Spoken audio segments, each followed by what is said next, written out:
મિત્રો, ઓજસની વેબસાઇટ ઉપર હાલ ગુજરાત ગૌણ સેવા પસંદગી મંડળ દ્વારા જે ભરતી જાહેર કરવામાં આવેલી છે, એટલે કે પેટા હિસાબની સબ ઓડિટરની કુલ 671 જેટલી જગ્યા ઉપર અને હિસાબની પેટા તિજોરી અધિકારીની કુલ 105 જેટલી જગ્યા ઉપર, આવી રીતે કુલ 773 જેટલી જગ્યાઓ ઉપર ગુજરાત ગૌણ સેવા પસંદગી મંડળ દ્વારા અત્યારે હાલ ભરતી ચાલુ છે અને ઓજસ ઉપર ફોર્મ ભરાઈ રહ્યા છે.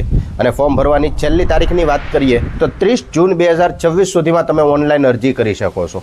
લાયકાતની વાત કરીએ તો જે ઉમેદવાર મિત્રો પાસે માન્ય સ્નાતકની ડિગ્રી જેમ કે BA કરેલું હોય, BCom કરેલું હોય, BSc કરેલું હોય, BBA કરેલું હોય કે BCA કરેલું હોય તેવા કોઈ પણ ઉમેદવાર મિત્રો આ ભરતીની અંદર ઓનલાઈન અરજી કરી શકે છે. વય મર્યાદાની વાત કરીએ તો 20 વર્ષથી લઈને 35 વર્ષ સુધીના ઉમેદવાર મિત્રો ઓનલાઈન અરજી કરી શકે છે. તદ ઉપરાંત સરકારના નિયમ પ્રમાણે કેટેગરીની અંદર છૂટછાટ પણ મળવા પાત્ર રહેશે.